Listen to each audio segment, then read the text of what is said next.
Calem-se diante de mim, ó ilhas, que as nações renovem as suas forças, que elas se apresentem para se defender. Vamos encontrar-nos para decidir a questão. Quem despertou o que vem do Oriente e o chamou em retidão ao seu serviço, entregando-lhe nações e subjugando reis diante dele? Com a espada ele os reduz a pó, com arcos dispensa como palha. Ele os persegue e avança com segurança por um caminho que seus pés jamais percorreram. Quem fez tudo isso? Quem chama as gerações à existência desde o princípio? Eu, o Senhor, que sou o primeiro e que sou o mesmo como os últimos. As ilhas viram isso e temem, os confins da terra tremem. Eles se aproximam e vêm à frente, cada um ajuda o outro e diz a seu irmão: seja forte. O artesão encoraja o ourives. Muita atenção nesse verso. O artesão encoraja o ourives, e aquele que alisa com o martelo incentiva o que bate na bigorna. E ele diz acerca da soldagem: está boa, e fixa o ídolo com prego para que não tombe. Você, porém, ó Israel, meu servo, Jacó, a quem escolhi, vocês, descendentes de Abraão, meu amigo, eu os tirei dos confins da terra, de seus recantos mais distantes, e os chamei. E eu disse: você é o meu servo, eu o escolhi e não o rejeitei. Por isso, não tema, pois estou com você. Não tenha medo, pois sou o seu Deus. Eu o fortalecerei e o ajudarei, e eu o segurarei com a minha mão direita vitoriosa. Louvado seja o nome do Senhor. A literatura profética, a interpretação da literatura profética tem suas próprias chaves hermenêuticas. Você não pode interpretar a Bíblia com as mesmas chaves de interpretação para, por exemplo, a literatura poética, Jó, Salmos, Provérbios, Eclesiastes. De outra maneira, a literatura histórica, a literatura profética, a literatura simbólica, escatológica. Então, nós precisamos entender que aqui nesse texto de Isaías está um conjunto de circunstâncias que são trazidas à tona, e eu gostaria muito que você atentasse para elas. Você precisa atentar para essas circunstâncias que vão ser trazidas aqui, pois se você não entender essa fundamentação, você não vai entender porque que a gente está aqui, e porque eu posso dizer para você: não temas, e que você tem razões para vencer o medo. Vamos lá. Isaías é um profeta messiânico. Ele viveu antes de Cristo. Ele viveu por volta ali do século 6 e 7 antes de Cristo, ou seja, ele viveu 600, 700 anos antes de Jesus. Ele viu, possivelmente no ano 722 antes de Cristo, a destruição de uma parte do reino de Israel. Israel, àquela altura, era dividido entre reino do sul e do norte. Isaías era do reino do sul. Inclusive, é muito provável que Isaías tenha sido sobrinho de um dos reis do sul. Portanto, ele era da família real, ele era da realeza. E Isaías, ele teve visões, gente, assim, privilegiadas sobre o que haveria de acontecer. É tanto que no começo do verso 41, olha só, se você vier comigo e puder ver o verso 2, volta para o verso 2. Quem despertou o que vem do Oriente e o chamou em retidão ao seu serviço, entregando-lhe nações e subjugando reis diante dele. Com a espada ele os reduz a pó. Incrivelmente, Isaías estava profetizando que o reino do sul, que era o reino onde ele habitava, cuja capital era Jerusalém, ainda não tinha sido dominada pelos babilônios, ela viria a ser, mas ele já está profetizando a sua intervenção na história, presta bem atenção nisso, ele já está profetizando a intervenção de Deus na história, e que Deus iria levantar alguém que iria dispersar as nações, e ele está falando aqui, gente, do rei Ciro, da Pérsia, um rei que iria libertar lá na frente, o povo judeu do cativeiro na Babilônia. Primeiro o cativeiro Babilônia, depois a Pérsia vem, invade a Babilônia, liberta o povo de Israel. O fato é que eu não quero me concentrar nas predições de Isaías, mas eu quero mostrar-lhes que Isaías começa a fazer de maneira até irônica, Deus de uma maneira irônica, começa a chamar as ilhas. Ele diz: calem-se diante de mim, ó ilhas, que as nações renovem as suas forças e se apresentem para se defender. Vamos encontrar-nos para decidir a questão. Deus está fazendo aqui, através de Isaías, uma exortação às nações da terra, que lá na frente vocês vão perceber, que colocaram a sua confiança nos ídolos, colocaram a sua confiança nos deuses que eles foram capazes de eles mesmos construir. Se você olhar a história de Israel, gente, isso é muito curioso no Velho Testamento, isso até é um princípio para que você veja. Israel, do começo ao fim, foi um povo que desagradou a Deus com a idolatria. Primeiro caso de idolatria de Israel, esse foi muito sério. Quando Deus libertou o povo de Israel do Egito para dar-lhes essa bendita terra prometida, quando Moisés, o líder deles, sobe no monte para pegar a lei e descer e mostrar que no pacto de Deus com o povo existia também um pacto moral, quando Moisés está lá em cima e começa a demorar, um começa a conversar com o outro: ei rapaz, o que será de nós? Será que o velhinho morreu? E aí? O negócio está ficando ruim, ele está demorando demais a descer. E aí eles se juntam e mutuamente se apoiam, mutuamente se mancomunam ali, se é que eu posso dizer assim, e ali naquele momento eles decidem construir um Deus, que é o que vocês já ouviram falar muito, chamado bezerro de ouro. O que é que eles fizeram? Cada um deu um pouco de joia, cada um deu um pouco de ouro, as famílias contribuíram, e aí foi fundido pelo ourives, foi fundido um bezerro de ouro, tá? E aí o que foi que eles disseram? Agora vamos seguir, esse aqui é o Deus que vai nos seguir. E aí, o que é que acontece? A gente sabe, terrível, o juízo divino sobre o povo que ele escolheu, que ele libertou, que ele prometeu uma terra, que ele tinha promessas a dar, que ele já tinha dado comida no meio do deserto. Esse povo, por medo, ou por ansiedades, incertezas, no meio do deserto eles constroem um Deus, que eu vou chamar de um Deus mais plausível, algo sobre o qual eles tivessem controle. O capítulo 41 é exatamente o confronto entre a idolatria dos povos, e as ilhas aqui representam os povos distantes, a idolatria dos povos, e como Israel precisaria olhar para o seu Deus.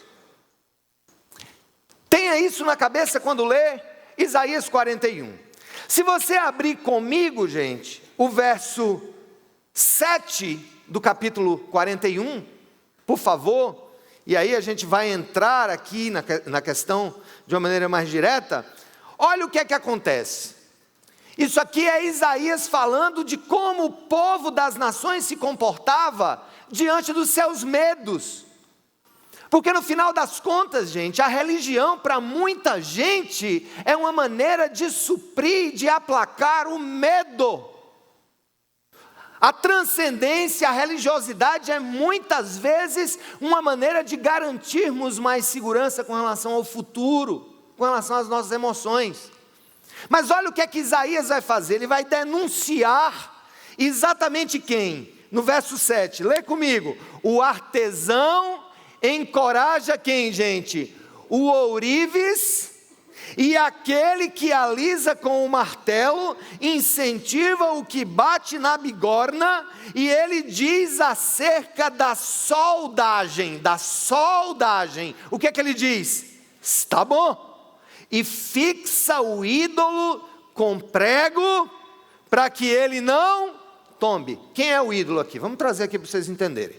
Aqui nós temos Deus denunciando, primeiro, a estultícia, a arrogância, e ao mesmo tempo, gente, a tolice das nações pagãs, que vão lá e preparam, se animam entre si. O artesão chega para o ourives e diz: olha, vamos fazer um Deus para nós, vamos construir um Deus para nós, vamos construir alguma coisa para nós, para nos proteger.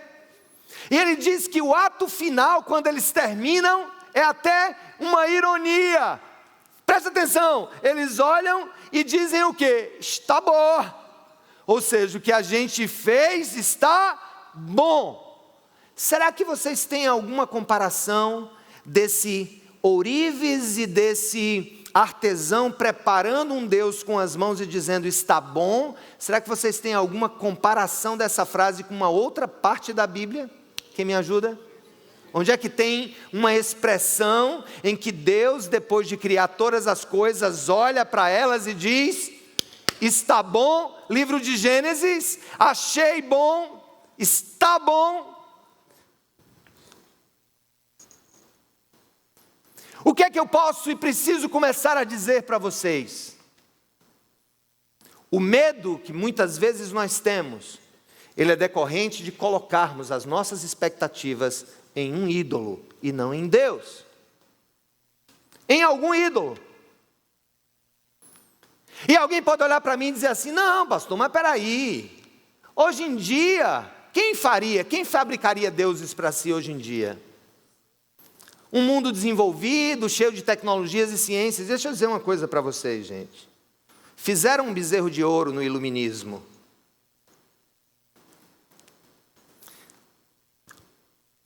E eu amo ciência. O que eu denuncio são as pretensões dos cientistas que negam a existência de Deus. O que é que se tentou criar durante a Revolução Científica, o Iluminismo, a Revolução Industrial? Uma maneira de tentar entender a criação sem Deus. Como se o ser humano tivesse a capacidade de entender e de organizar todos os aspectos da realidade criada.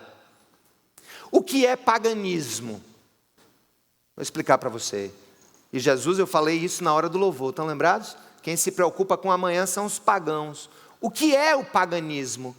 O paganismo, gente, é toda a tentativa de entender os mistérios da vida a partir da própria criação, como se ela encerrasse toda a equação. Em suma, o pagão, ele encontra em algum aspecto da natureza criada uma expressão de divindade. É por isso que alguns criam o Deus do rio, o Deus da colheita, o Deus disso aqui, o Deus daquilo outro, o Deus daquilo outro. Mas como é que se traduziu isso nos nossos tempos modernos? Com a entronização da razão humana, em que se disse da razão humana que ela é a instância última para compreender e para guiar a humanidade. O problema é que mesmo essa forma contemporânea de paganismo, em que o ser humano criado, finito, criado, verme como nós, que não tem como controlar um dia na nossa vida, mas nós estabelecemos a pretensão que a razão humana desse ser limitado, que não conhece uma grama do universo criado ainda, que está ainda em constante descoberta, esse ser humano estabeleceu que a sua racionalidade seria capaz de guiar o desenvolvimento do mundo, de guiar a história. Aí veio a Primeira Guerra Mundial. Aí veio a Segunda Guerra Mundial. para mostrar ao ser humano que essa racionalidade ordenadora, ela não pode ser deificada, ou seja, ela não pode ser glorificada. Ela tem que entender as suas próprias limitações e render-se à glória de Deus. O que é que Isaías está dizendo para nós? Isaías está fazendo uma comparação dos povos que foram lá e ó.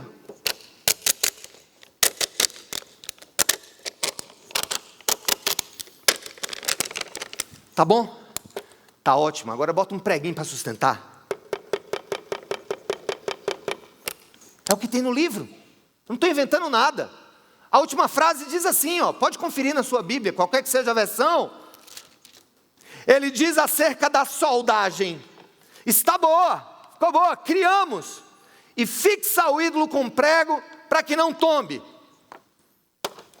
Vai para o verso 8. E aí todo o problema do medo, da ansiedade, ele precisa passar por esse paradoxo em que eu saio de uma perspectiva idolátrica da vida. Eu não sei quem é seu Deus, viu, meu irmão? Eu não sei quem é seu Deus, minha irmã. Pode ser que o seu Deus seja a beleza. Então, se o seu Deus for a beleza, eu vou dizer, você vai ter muito problema. Eu vi uma atriz aí da televisão que não está se conformando porque está ficando velha. Uma atriz conhecida aí da Globo. Que ela não se conforma porque está ficando velha. Ela não consegue admitir a velhice. Se o seu Deus for o seu corpo, se o seu Deus for a beleza, se o seu Deus for o dinheiro, se o seu Deus for o emprego, se o seu Deus for o conhecimento, se o seu Deus for o título, se o seu Deus for o seu marido, se o seu Deus for o seu filho, se o seu Deus for o lugar onde você mora, se o seu Deus for sua casa, sua Mercedes, sua Ferrari, seu Fusquinha, que não tem nem mais. Se o seu Deus for qualquer coisa que não seja o Criador, se o seu Deus não passar de uma expressão limitada da realidade criada, eu quero lhe dizer, você vai ter medo.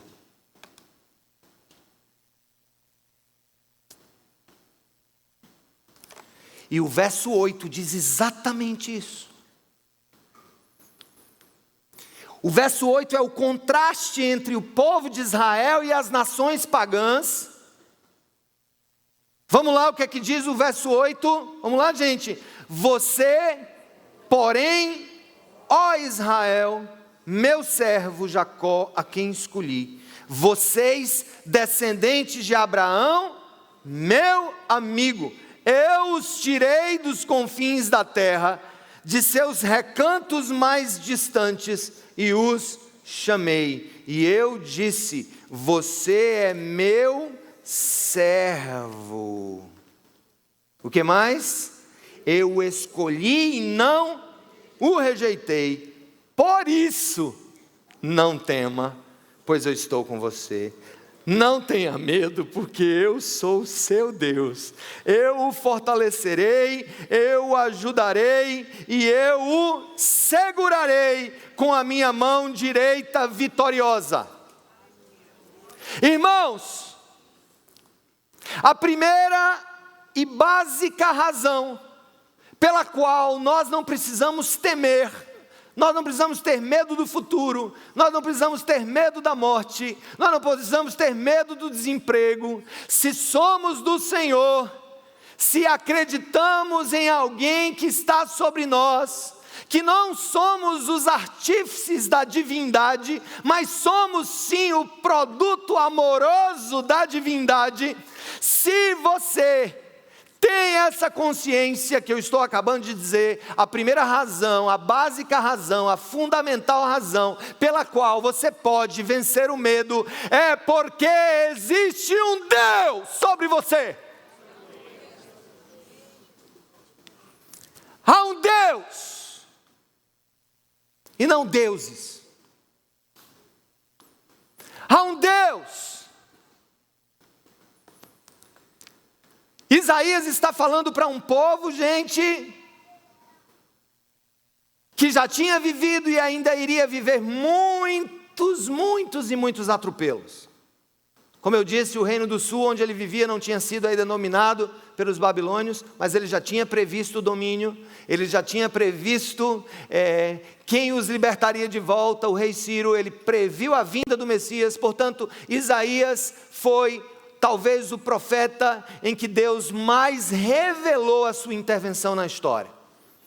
E a ideia de um Deus que intervém na história é basilar para você vencer o medo. Vou te ajudar.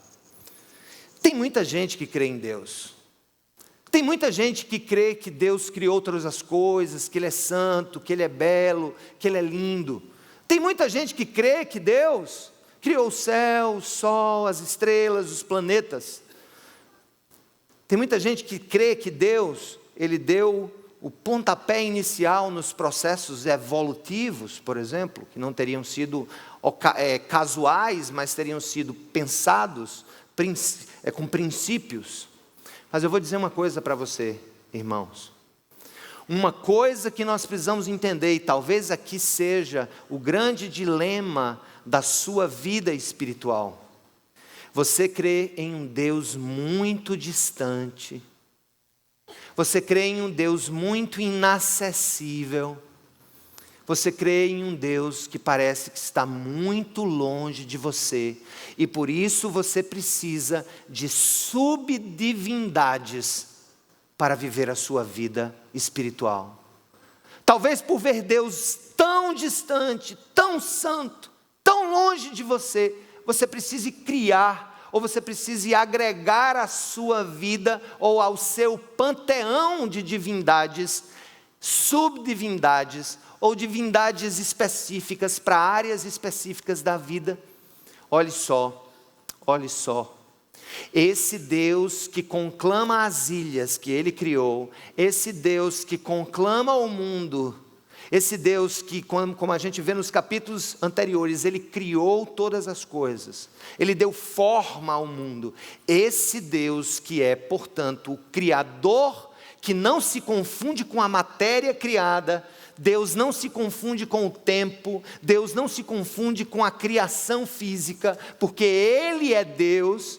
Ele não pode ser feito por mãos humanas, mas ainda assim, esse mesmo Deus aqui, que Ele diz ser Criador, Ele está totalmente vinculado, interessado e desejoso de participar ativamente da sua vida verminosa.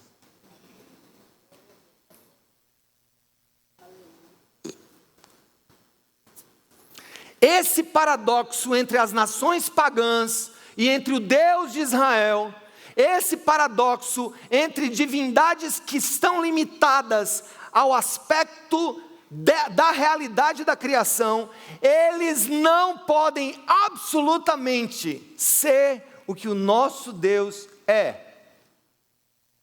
E aí ele vai começar a falar algumas coisas aqui, que eu queria muito agora a sua atenção. Eu vou te dar agora 5 razões pelas quais você não vai desistir.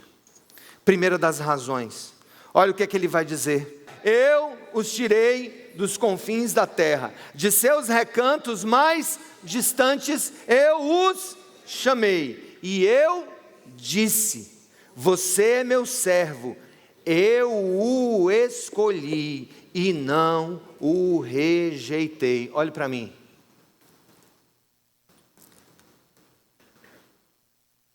O mundo quer fazer deuses que eles escolhem para seguir. Quer isso seja o poder, o dinheiro, a ciência, a racionalidade, o sexo, as drogas, o rock and roll, whatever. O que quer que seja. Mas o Deus Criador está dizendo assim, ei, eu te escolhi. E eu não te rejeitei. Eu te escolhi.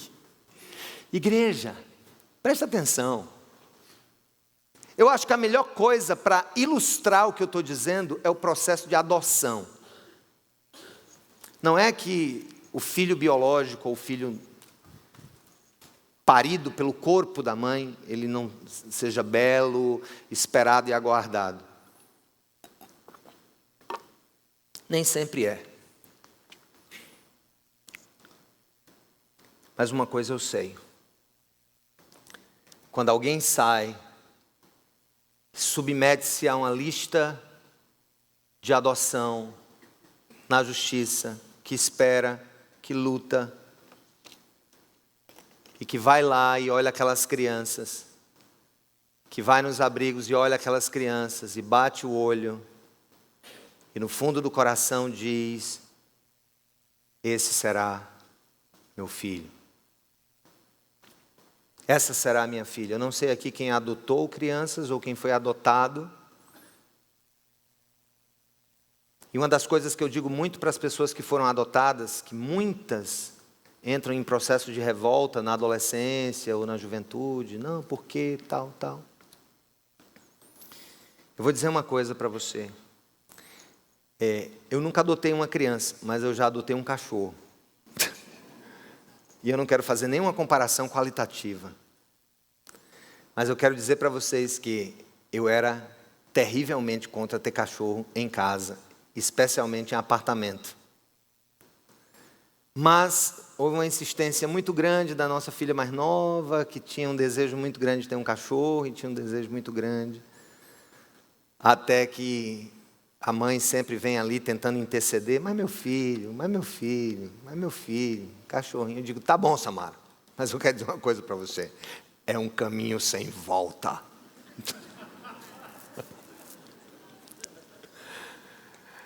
Aí, gente, não preciso nem dizer que no primeiro dia a cachorrinha desmamada ainda, ou a cachorrinha ainda estava desmamada, ela passou a noite chorando.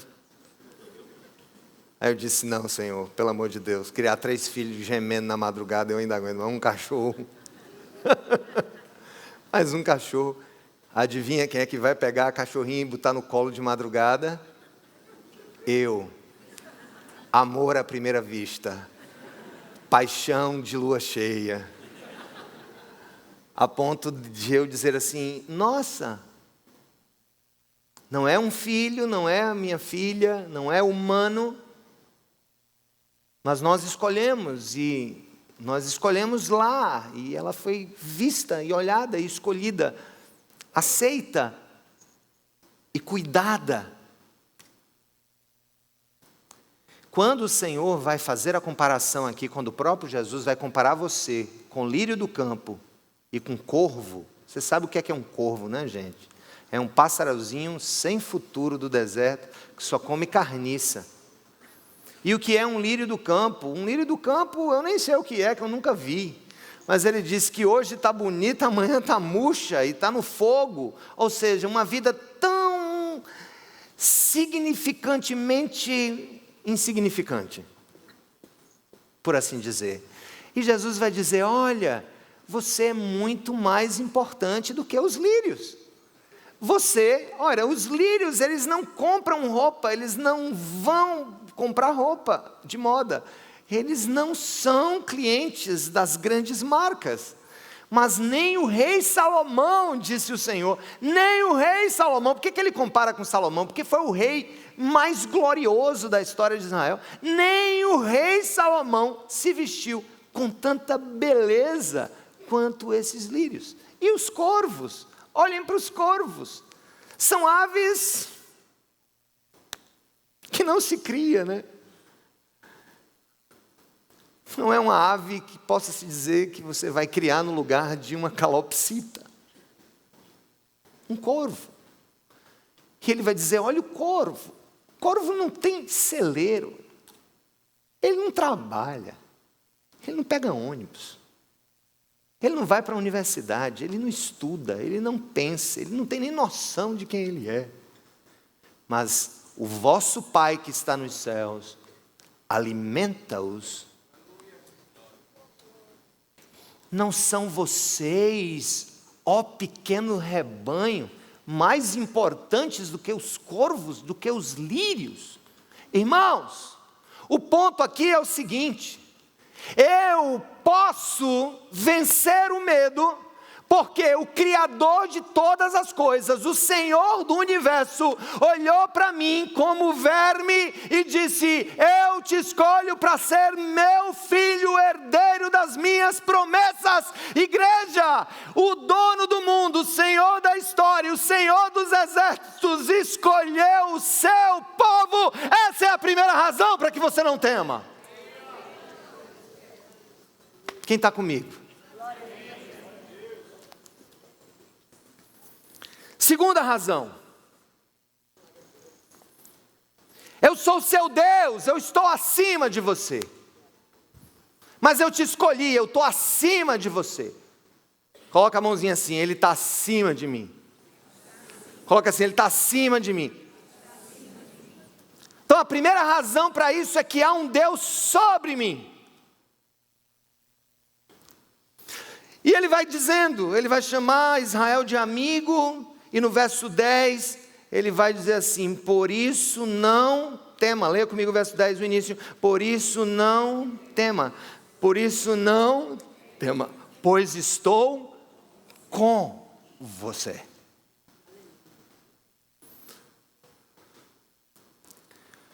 Gente, eu vou dizer uma coisa.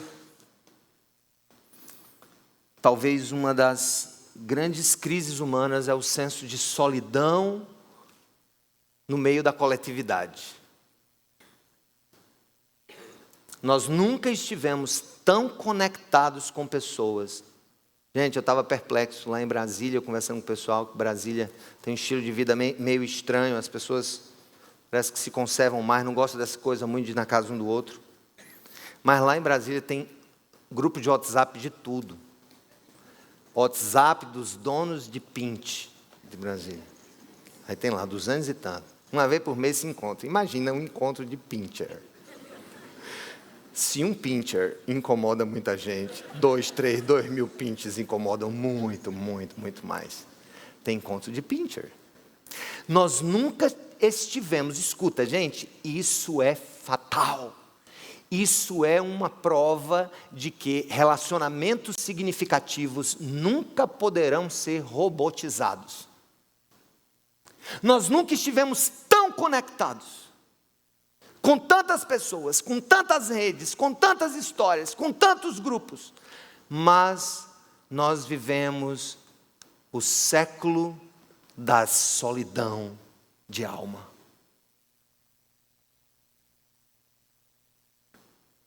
E se nós formos atrás de tentar construir,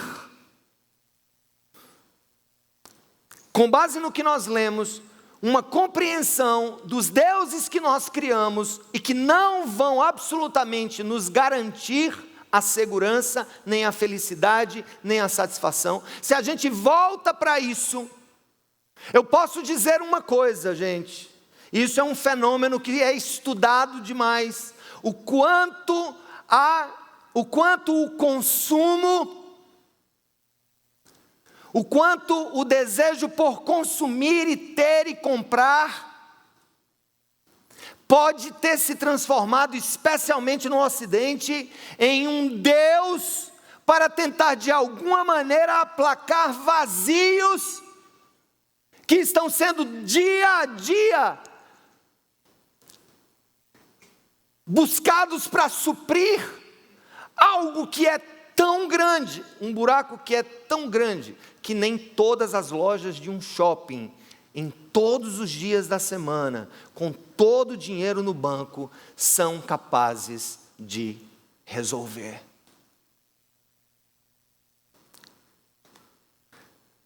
Nós temos o Deus do consumo, o Deus dos shoppings, o Deus da beleza, o Deus do corpo sarado, o Deus do carro do ano, o Deus do status, o Deus do diploma, o Deus do concurso público, o Deus do namoro, o Deus da internet, o Deus da rede social, o Deus do smartphone. Nós criamos divindades,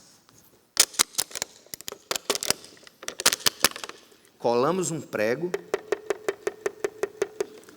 porque elas não conseguem estar de pé sozinhas, elas precisam de auxílio. Quero ouvir, auxílio. No final, Os deuses que nós construímos para alimentar as nossas necessidades e carências acabam sendo aqueles que nós alimentamos com a nossa saúde emocional e espiritual. O que nós construímos para nos abençoar, nos escravizam a eles. Quem é seu Deus? Por que você está com medo? Você tem medo de quê?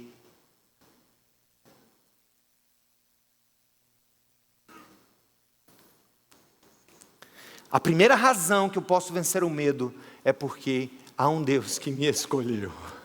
E Ele não vai me abandonar. Ele não vai me lançar fora. Ele não vai me deixar no canto. Ele não vai me colocar na terceira, na quarta escalação. Eu não fui chamado por esse Deus para sentar em um banco de reservas. Eu não sou estorvo, eu não sou resto, eu não sou sobra, eu não sou objeto, eu não sou um conjunto de músculos, eu não sou apenas uma máquina humana inteligente.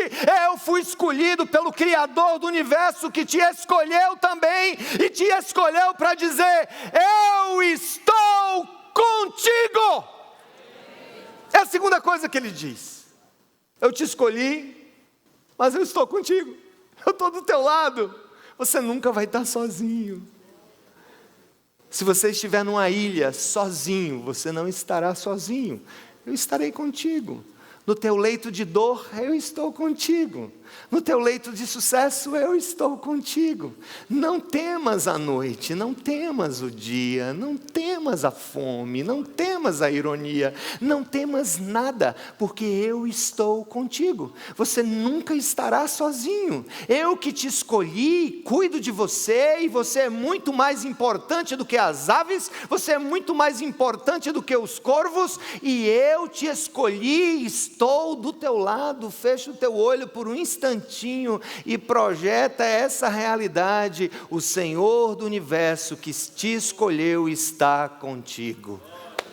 E você não precisa marcar horário, marcar consulta, você não precisa bater na porta, você não precisa falar com a secretária, você não precisa falar com os amigos, você não precisa de alguém influente que possa te ajudar a falar com ele, você não precisa de outros que você cola e fixa, você não precisa de nada. Por quê? Porque Ele já fez tudo por você. Ele te fez, Ele te criou, Ele te escolheu e Ele anda ao teu lado. Portanto, eu posso não ter medo, porque há um Deus sobre mim e há um Deus ao meu lado. Ele é soberano, é criador, mas é amigo. Ele chama o povo de Israel de amigo. Não existe nada melhor do que ser amigo de Deus, caminhar seguro na luz, desfrutar do seu amor, ter a paz no coração, viver sempre em comunhão e assim perceber a grandeza do poder de Jesus, meu bom pastor. O Senhor te diz nessa tarde, meu irmão e minha irmã, não temas, eu te escolhi. Não temas, eu estou contigo. Mas não é só isso. Siga comigo, estamos acabando, a gente acaba hoje.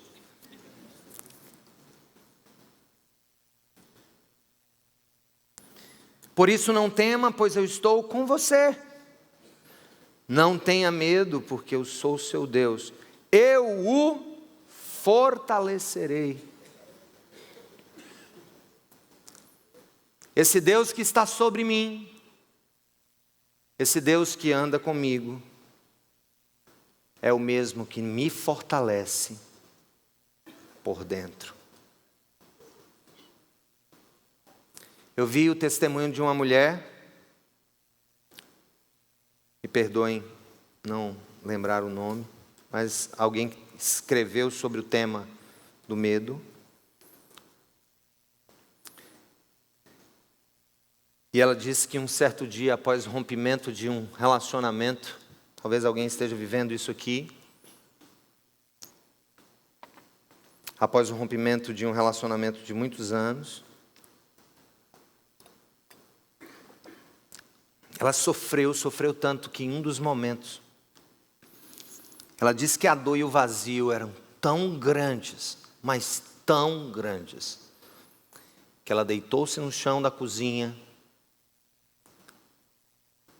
e fez aquela posição que representa a mais profunda tristeza e incapacidade, aquela posiçãozinha assim, de se encolher como um feto. E eu sei, irmãos e irmãs, que tem hora na vida da gente que se a gente pudesse, a gente era um feto no ventre da nossa mãe, seguros, alimentados, sem nenhuma preocupação. Eu não me lembro quando eu era feto. Alguém aqui lembra? Deixa eu escrever um livro com você. Mas uma coisa eu sei, não há lugar melhor em termos de suprimento, de alimento. Há quem diga que o primeiro trauma na vida é sair da barriga da mãe. Médico, luz. Mas ela disse que estava encolhida, profundamente encolhida. E como crente no Senhor, como cristã autêntica, ela clamou ao Senhor. E naquela hora, gente, ela sentiu uma presença tão profunda do Espírito Santo de Deus dentro dela. Aquela presença que traz alívio, que traz amor, que traz bálsamo dentro de nós. E ela conta que no meio dos uivos dela de dor, de solidão, de quebrantamento emocional, no meio de todo aquele profundo estágio de desolação, a presença do Espírito Santo na vida dela veio de uma maneira tão completa, que ela alternava de uma maneira inexplicável risos de alegria e uivos de choro.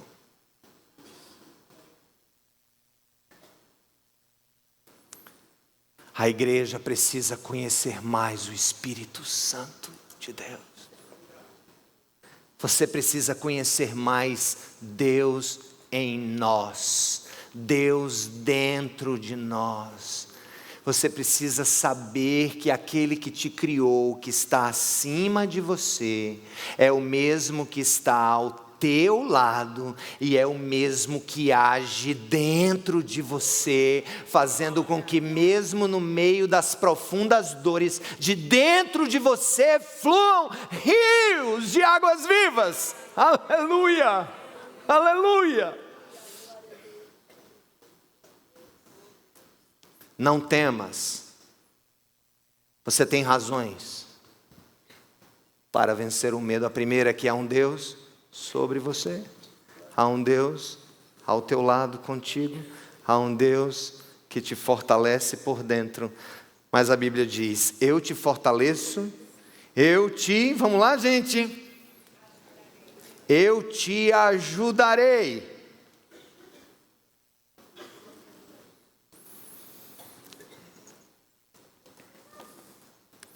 Se Deus vai me ajudar, Ele não vai fazer no meu lugar. Se Deus vai me ajudar, Ele não vai fazer no meu lugar. Repito, se Deus me ajudar, Ele não vai fazer no meu lugar. Ele não vai fazer o que eu posso fazer, certo? Eu fico pensando as situações de guerra que Israel viveu. Exércitos vindo, voltando, até mesmo agora, com o restabelecimento do Estado soberano de Israel, depois da Segunda Guerra Mundial, a determinação do território pela ONU, em uma resolução que teve um brasileiro como voto de qualidade. Se você der uma olhada agora, milagres, guerras contemporâneas de Israel, você vai ver, gente, o quanto aquela pequena nação cercada de inimigos, gente, eu vou dizer uma coisa, ter um vizinho chato na direita é ruim. Agora, ter um vizinho chato na direita e na esquerda é ruim demais. Mas ter um vizinho que não gosta de mim em todo o prédio, aí eu vou dizer, você tem que amar demais o apartamento. Israel ama tanto aquele território porque Deus o deu. E se você olhar para as guerras que Deus ajudou Israel a vencer, dizendo que ele não tivesse medo, a propósito, eu quero dizer uma coisa para você. Escuta. A Bíblia tem mais de 365 versículos com essa expressão: não temas, não tenha medo, não te assombres. Exatamente porque Ele sabe que temos medo e Ele não quer que a gente tenha medo. Amém, gente? Ele sabe que eu tenho medo e Ele não quer que eu tenha medo. Quero contar um caso para vocês agora da Bíblia. Volta agora no segundo livro de Reis. Aqui é um momento em que a cidade onde um grande profeta de Israel, Eliseu, estava no momento, foi cercada por um exército, o exército arameu. Preste atenção, foi cercado. Eliseu tinha muitos discípulos, e um dos seus discípulos vai contar uma história no verso 15 do capítulo 6. Leiam comigo. O servo do homem de Deus, ou seja, o servo de Eliseu, leia-se, levantou-se bem cedo pela manhã, e quando saía, viu que uma tropa com cavalos e carros de guerra havia cercado a cidade. Então ele exclamou: ah, meu Senhor, o que faremos? Aí o profeta Eliseu deve ter acordado, olhou para ele: que é isso, menino? Qual é o problema? Qual é o problema com todo esse exército ao nosso redor? O profeta respondeu: não tenha medo, porque aqueles que estão conosco são mais numerosos do que eles. Calma aí. Eu acho que o servo de Eliseu olhou assim: estou vendo é nada. Só vejo inimigo, só vejo o exército dos arameus me cercando. Eliseu está doido. Ele está dizendo que tem um exército que é maior, que está conosco contra tudo aquilo que nos quer meter medo. Aí Eliseu diz o seguinte: Eliseu orou: Senhor, abre os olhos dele, para que veja. Então o Senhor abriu os olhos do rapaz, que olhou e viu as colinas cheias de cavalos e carros de fogo ao redor de Eliseu. Há um mundo que nós não conseguimos ver. Há um mundo que a gente não consegue enxergar. Há momentos que o que a gente vê são apenas os exércitos da dor, do desânimo, do medo, e eles nos cercam.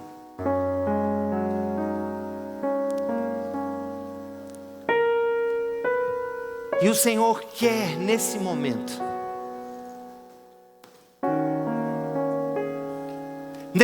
em que você observa o que está ao seu redor e sente medo, incapacidade, limitação, aquele que te criou, que está sobre você, que está ao teu lado, que está dentro de você, Mesmo que você esteja rodeado de inimigos, dos inimigos da sua alma, dos inimigos de Deus, a minha oração é: Senhor, abre os meus e os olhos do teu povo, porque para além de todos esses soldados e guerreiros que se preparam para me destruir, aqueles que estão comigo são muito maiores do que eles. O Senhor quer abrir os teus olhos agora para que você veja, para que você enxergue em outra dimensão. Os anjos do Senhor estão ao nosso redor, amando dele. O que Eliseu viu e o seu servo depois conseguiu enxergar foi uma legião de anjos, os anjos do Senhor. Eu não sei se existe um anjo da guarda específico para cada pessoa. Talvez a Bíblia não nos dê clareza sobre isso.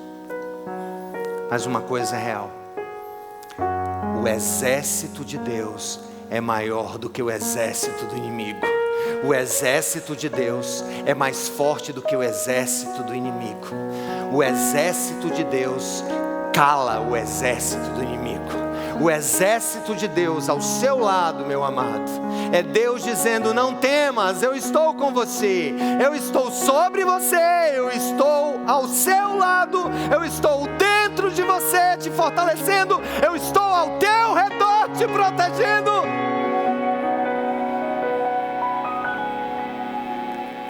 Mas Senhor,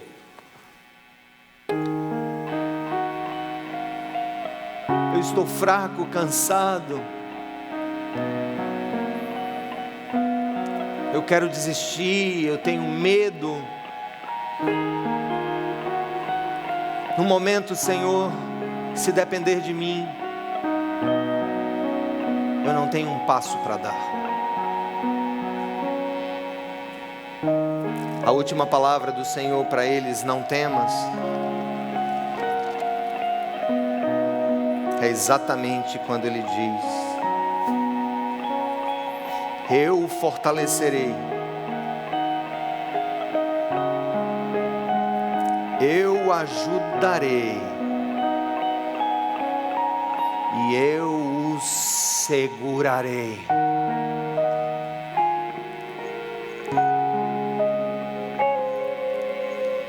O Senhor só não está aqui, não está apenas ao meu lado, não está apenas dentro de mim, não está apenas ao meu redor, mas se tudo isso não for suficiente, nos dias mais complexos, nos dias mais difíceis, a palavra do Senhor diz: não temas, porque eu te sustentarei.